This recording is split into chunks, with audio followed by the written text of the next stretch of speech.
মূলত আমি জুবিনৰ এগৰাকী বন্ধু তথা পৰিয়ালৰ সদস্য দৰে এগৰাকী জুবিনৰ কৈশোৰৰ বন্ধু হিচাপে যোৰহাটৰ লগত থকা সম্পৰ্কত আৰু মুখ্যমন্ত্ৰীৰ এগৰাকী প্ৰতিনিধি হিচাপেও যোৰহাটবাসী ৰাইজে যি অনুষ্ঠান আয়োজন কৰিছে জুবিনৰ প্ৰতি শ্ৰদ্ধা জনাবলৈ আৰু পৰিয়ালে যিদৰে 13 দিনীয়া মাংগলিক অনুষ্ঠান ইয়াত কৰিব তাৰ বাবে আমিওনো কি সহযোগ কৰিব পাৰোঁ যোৰহাটীবাসী ৰাইজৰ সৈতে থিয় হৈ তাৰ বাবে আমি বিগত 2টা দিন ধৰি ইয়াতে বাহৰ পাতি ৰাইজৰ সৈতে থিয় হৈছোঁ। তো ৰাইজৰ অনুষ্ঠান আমাৰ চৰকাৰ ৰাজ্য চৰকাৰৰ পৰা যি সহযোগিতা লাগে সকলো সহযোগিতা আগবঢ়াব বুলি ইতিমধ্যেই জিলা প্ৰশাসন তথা সন্মানীয় মন্ত্ৰী বিমল বৰাদেৱে কৈছে।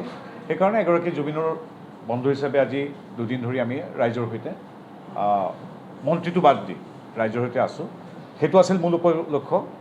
আৰু ইয়াত যোৰহাটবাসী ৰাইজে এনেধৰণৰ প্ৰতিটো দল সংগঠন নামঘৰ প্ৰতিখন গাঁও ইমান মানে মৰম আৰু আগ্ৰহেৰে যি অনুষ্ঠানটো কৰিবলৈ আগবাঢ়িছে তাক দেখি সঁচাই আমি এইটো কথা নিশ্চিত যে আহিবলগীয়া যুগ যুগলৈ জুবিন সদায় অমৰ হৈ ৰ'ব। এইখিনি কাম আমি সকলোৱে কৰি আছোঁ। অসমৰ 3,50,00,000 বা 60,00,000 জনতাই প্ৰত্যেকেই আজি এটা বুকুত এটা বেদনা লৈ জুবিনৰ গীত শুনিছে। জুবিনক ভৱিষ্যতৰ দিনবিলাকত মৰম আৰু মৰ্যাদাৰে জীয়াই ৰখাৰ আগুৱাই লৈ যোৱাৰ সংকল্পৰে আজি একত্ৰিত হৈছে। গতিকে কিন্তু তাৰ মাজতে আমি দেখিছোঁ গুৱাহাটীতো 2-এজন মানুহে এই জুবিনৰ যি নাম তাৰ পিছফালে থাকি 2-এটা অসামাজিক কামো কৰিছে আমি দেখিছোঁ। অৱশ্যে ৰাইজ তথা প্ৰশাসনে তাক কঠোৰভাৱে নিয়ন্ত্ৰণ কৰিছে। আৰু এই কথাটো নিশ্চিত যে জুবিন গাৰ্গৰ পৰিয়াল মুখ্যমন্ত্ৰী তথা অসম চৰকাৰ আৰু অসমৰ 3,50,00,000 মানুহৰ দৰে আমিও এটা কথা কওঁ যে we also' demand that we also' want justice for Zubeen. এই কথাটো কোনো এটা এইটো প্ৰত্যেকৰে এইটো বাক্য। আৰু আমি এগৰাকী সাধাৰণ নাগৰিক হিচাপে লক্ষ্য কৰিছোঁ যে মুখ্যমন্ত্ৰী মহোদয় অতি কঠোৰ এই ক্ষেত্ৰত আৰু যি ব্যৱস্থা ল'ব লাগে SIT তাৎক্ষণিকভাৱে গঠন কৰি দিয়া, ন্যায়পালিকাৰ এক নিৰীক্ষণ সংস্থা বা মঞ্চ এটা তৈয়াৰ কৰিবৰ বাবে অনুৰোধ জনোৱা, প্ৰয়োজন সাপেক্ষে পৰৱৰ্তী সময়ত CBIক দিয়া, নটিচ জাৰি কৰা, তেওঁলোকৰ বেংক একাউণ্ট ইত্যাদি ফ্ৰিজ কৰা, শ্যাম কানু মহন্তক নিষিদ্ধ কৰা, এই সকলোবিলাক আমি এইটো স্পষ্টভাৱে মুখ্যমন্ত্ৰী মহোদয়ে কৈ আছে। তাৰ লগতে এইটোও দেখিছোঁ আমি খুব কম সংখ্যক মানুহে 0.0001% মানুহে তাৰ মাজতো কিন্তু ৰাজনীতি কৰিবলৈ এৰি দিয়ে, যিটোৱে আচলতে সেইটো সময় নহয়। এতিয়া সময় আমি জুবিন গাৰ্গক মৰ্যাদা সন্মান আৰু মৰমেৰে কায়িকভাৱে তেখেতক বিদায় দিয়াৰ সময়, যিটো ক্ষেত্ৰত সমগ্ৰ অসমবাসী আজি হাতে হাত ধৰি আগবাঢ়িছে। আৰু অন্তিমটো আনুষ্ঠানিক অনুষ্ঠান আচলতে যিটো 13 দিনীয়া তেখেতৰ মাংগলিক কাৰ্য ইয়াত সমাপন হ'ব। তাৰপিছতেই এই কামখিনি সমাপ্ত হ'ব আৰু পৰৱৰ্তী সময়ত আমি বিভিন্ন ধৰণে জুবিনক স্মৰণ কৰিম। যিদৰে গুৱাহাটীত এক সমাধি ক্ষেত্ৰ হ'ব, যোৰহাটতো স্মাৰক ক্ষেত্ৰ হ'ব বুলি মুখ্যমন্ত্ৰী মহোদয়ে কৈছে। মই অনুৰোধ জনাম যিসকলে ইয়াৰ মাজত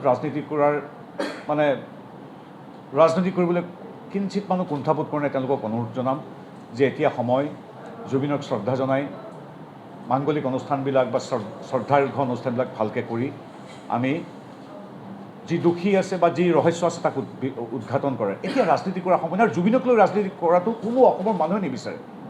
তাৰ মাজতো আমি দেখিছোঁ যে অনুষ্ঠানবিলাকত এটা বেয়া পৰিৱেশ সৃষ্টি কৰিবলৈ কিছুমান মানুহ মাজে মাজে সোমাই পৰে ভিৰবিলাকৰ মাজত। আমি নিশ্চিত যে যোৰহাটত কিন্তু সেইটো যোৰহাটবাসী ৰাইজে কেতিয়াও হ'বলৈ নিদিয়ে, কাৰণ যোৰহাটবাসীৰ সেই ক্ষেত্ৰত যথেষ্ট সচেতন। এতিয়া তাৰ মাজতে মই আজি আপোনালোকক কোৱাৰ আন এটা কাৰণ হ'ল লুৰিণজ্যোতি গগৈৰ দৰে নেতাই প্ৰথম দিনাখনৰ পৰাই ইয়াৰ মাজত এটা খুব অদ্ভুত ধৰণৰ তেওঁৰ আপোনালোকে ভাৱ ভাষা কথা বতৰা চাব, সকলোতে এটা ৰাজনীতি কৰাৰ তেওঁ দেখিছোঁ। আৰু কিমান তথ্যবিহীনভাৱে মানুহক উত্তেজিত কৰাৰ, তথ্যবিহীনভাৱে মানুহক ভুল পথে পৰিচালনা কৰাৰ তেওঁ এটা চক্ৰান্ত কিছুদিনৰ পৰা কৰি আছে।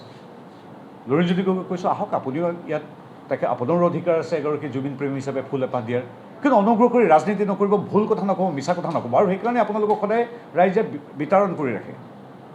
তেখেতে এতিয়া মই আজিৰ তাৰিখত আচলতে কোৱাটো উচিত নে অনুচিত নাজানো, জুবিন গাৰ্গেতো তেখেতৰ দলটোৰ বিষয়ে কি কৈছিল আপোনালোকে ফেচবুকত মাৰি দিলে ওলাই যাব। আৰু তাৰপিছত তেওঁৰ নিৰ্দেশত প্ৰতিখন জিলা সমিতিয়ে জুবিন গাৰ্গক কেনেধৰণে আঘাত কৰিছিল, নিম্ন ৰুচিসম্পন্ন কথা কয় আপোনালোকে চাওক। আটাইতকৈ জুবিনক যদি আনুষ্ঠানিকভাৱে প্ৰণালীবদ্ধভাৱে আটাইতকৈ অপমান কৰিছিল লুৰিণজ্যোতি গগৈৰ তেওঁ পাৰ্টীয়ে। লুৰিণজ্যোতি গগৈৰ দলটো তেওঁৰ কিছুমান খুব বেয়া কামৰ বাবে জুবিন গাৰ্গে এদিন সমালোচনা কৰিছিল। তাৰপিছত প্ৰণালীবদ্ধভাৱে তেওঁ যিটো চক্ৰান্ত কৰিছিল, মই এতিয়া নকওঁ, আপোনালোকে ফেচবুক চালে গম পাব প্ৰত্যেকখন জিলা সমিতিয়ে কেনেকৈ জুবিনক একদম মিছা কথাৰে অপমান কৰিছিল। সেই এতিয়া পতাৰ কথা নহয়। কিন্তু মই যিটো কথা ক'ব বিচাৰিছোঁ, লুৰিণজ্যোতি গগৈ কোনো কথা নজনাকৈ ক'লে যে বোলে তাৰ পৰা প্ৰবাসী ভাৰতীয়ে পইচা তুলিহে জুবিন গাৰ্গৰ আমাৰ মৰমৰ শিল্পীগৰাকীক তেওঁৰ নশ্বৰ ঢেতুকীয়ালৈ পঠিয়াইছে। এইটো এটা গোকাত মিছা কথা, মানুহক বিভ্ৰান্ত কৰাৰ কথা। মই এটা কথাই কওঁ, যেতিয়াই জুবিন গাৰ্গে কায়িকভাৱে আমাক এৰি গ'ল, তৎক্ষণাত মই খবৰ পোৱাৰ 1 মিনিটৰ পিছতেই মই 9 বাজি ভাৰতীয় সময়মতে 1 বাজি 9 মিনিটত যেতিয়া ফোনটো পাইছিলোঁ, 1 বাজি 10 মিনিটত মই উচ্চায়ুক্তৰ লগত কথা পাতিছোঁ। তাৎক্ষণিকভাৱে আমাৰ উচ্চায়ুক্তৰ এটা শক্তিশালী দল গৈ তাত গৈ শেষ তাৰ পৰা পঠিওৱা পৰ্যন্ত জুবিনক তাৰ কাষত আমাৰ উচ্চায়ুক্ত তথা দূতাবাসৰ বিষয়াসকল উপস্থিত আছিল। প্ৰথম কথা। দ্বিতীয় কথা, মুখ্যমন্ত্ৰী মহোদয়ক আমি দিল্লীত আছোঁৱেই, এজন প্ৰতিনিধি পঠিয়াই তেখেতক আমাৰ অসমলৈ লৈ আহিব পাৰিলেহেঁতেন, কিন্তু মুখ্যমন্ত্ৰী নিজে গৈ পুৱা 4:30 বজালৈকে তাত দিল্লী এয়াৰপৰ্টত তেওঁ উপস্থিত আছিল, যেতিয়ালৈকে জুবিনৰ নশ্বৰ দেহটো আমি অসমলৈ লৈ উঠিবৰ বাবে বিমানত নুঠালৈকে। তাৰপিছত আহি পৰৱৰ্তী কেইদিনত মুখ্যমন্ত্ৰী মহোদয় কিমান নিজৰ জ্যেষ্ঠ ভাতৃ হিচাপে কেনেদৰে কি কৰিলে এইখিনি কোৱাৰ প্ৰয়োজনে সকলোৱে মুখ্যমন্ত্ৰী মহোদয়ক ধন্যবাদেই জনাইছে। এতিয়া কথা হ'ল, অনাৰ পিছত যেতিয়া আমাৰ দূতাবাসে জুবিন গাৰ্গক ইয়ালৈ জুবিন গাৰ্গৰ যিটো নশ্বৰ দেহ পঠিয়ালে, তেতিয়া 19 তাৰিখে ঘটনা, 20 তাৰিখেই মুখ্যমন্ত্ৰীৰ নিৰ্দেশক্ৰমে, মোৰ চিঠিখন মোৰ হাততে আছে, ছিংগাপুৰৰ হাই কমিছনাৰলৈ মুখ্য সচিবে মুখ্যমন্ত্ৰীৰ নিৰ্দেশক্ৰমে এখন চিঠি দিছিল। গোটেইখন নপঢ়োঁ। আমাৰ তাৰমানে মুখ্যমন্ত্ৰী মহোদয় এইটো কৈছে যে আমাৰ ঘৰৰ ল'ৰাটোৰ ঠিক আছে, কেন্দ্ৰ চৰকাৰ, আমাৰ চৰকাৰ, দেশৰ চৰকাৰ, কিন্তু আমি ৰাজ্য চৰকাৰে প্ৰতিটো খৰচ বহন কৰিম। এতিয়া মই ক'লোঁ, দাদা আমাৰ উচ্চায়ুক্তসকলে কৰিছে, হ'লেও এখন চিঠিৰে জনাই দিয়া হওক মুখ্য সচিব যে প্ৰত্যেকটো জুবিন গাৰ্গৰ যিমান যি খৰচ আছে প্ৰত্যেকটো খৰচ আমি উঠাম।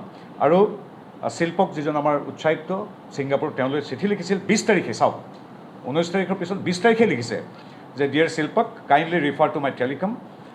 The state government feels it is our responsibility to make all arrangements for bringing back the mortal remains of Assam's cultural icon Zubin Garg with dignity and full honors. In this regard, we would be grateful if the High Commission could kindly take care of expenses in Singapore connected with the process. This may include ambulance, embalming, air tickets, visas, boarding, incidental expenses, and any other requirements related to the mortal remains, and the team accompanying them. The state government will, of course, fully reimburse the entire amount. অন্যান্য কথাও লিখিছে। মই নিজে বিদেশ ৰাজ্যমন্ত্ৰী, গতিকে এনেধৰণৰ ইমান সততা আৰু নিষ্ঠাৰে কামখিনি আমাৰ বিদেশ মন্ত্ৰালয়ে, আৰু এইখন চিঠিখন মই আপোনালোকক দি দিম। তাৰ উপৰিও এইমাত্ৰ মোৰ হাতলৈ তাৰ পৰা টেক্স ইনভইচ, যিটো হিন্দু কেছকেট বুলি যিটো সংস্থাই গোটেই দায়িত্ব লৈছিল, তেওঁলোকে বিল দিছে, আমাৰ হাই কমিছনাৰে পইচা দিছে, যে পেকেজ এক্সপৰ্ট ইত্যাদি সকলো মিলাই ছিংগাপুৰী ডলাৰত 7,356 ছিংগাপুৰ ডলাৰ আমাৰ বিদেশ মন্ত্ৰালয়ৰ ছিংগাপুৰ হাই কমিছনে ইতিমধ্যে এইখিনি খৰচ কৰিছে। আৰু আমাৰ ৰাজ্য চৰকাৰে তাৰ ওপৰত গৈ কৈছে, নহয় আমি দিম এইটো পইচা। আচলতে বিদেশ মন্ত্ৰালয়ে দিলে তাক ক'বলগীয়া একো নাই, কিন্তু আমাৰ এটা দায়িত্ব আছে কাৰণে মুখ্যমন্ত্ৰীয়ে কৈছে না, প্ৰত্যেকটো খৰচ আমি দিম। গতিকে এই দুখন কাগজ দিছোঁ। এনেবিলাক ইমান সততাৰে নিষ্ঠাৰে কৰাৰ পিছত কেৱল ৰাজনৈতিক মুনাফাৰ বাবে ভুল কথাৰে আমাক আক্ৰমণ কৰা, আৰু তেওঁৰ গাতো দুখ নাই, তেওঁ কৈছে যে বোলে তাত কিবা পইচা তুলি আনিছে। চান্দাজীৱী এজন মানুহে যি ব্ৰেণ্ডেড কাপোৰো চান্দাৰে তুলি তেওঁ ৰাজনীতি কৰি আছে, চান্দাজীৱী মানুহ এজনৰ কনচেপ্টটো চান্দাই হ'ব সদায়। তেওঁ মগজত সোমাই গৈছে যে নাই, তাত প্ৰবাসী ভাৰতীয় মানুহখিনিৰ পৰা চান্দা তুলি আমাৰ মৰমৰ শিল্পীজনক পঠিয়াই দিছে। তেনেকুৱা নহয়। চান্দাজীৱী যিটো মনস্তত্ব, আপুনি সেইটো আপোনাৰ নিজৰ সৈতে ৰাখক। ৰাইজৰ সহায় সহযোগিতা একত্ৰভাৱে কোনোবাই যদি মৰমেৰে কিবা এটা কৰে, দায়িত্বৰে কৰে, সেইটোৰ প্ৰতি আমি শ্ৰদ্ধাশীল। কিন্তু তেওঁৰ যিটো চান্দাজীৱী মনস্তত্ব, তেওঁ কল্পনাই কৰিব পৰা নাই যে হাই কমিছনাৰে এইদৰে দিছে, আৰু তেওঁ এইটো ভুল কথাৰে কৈছে।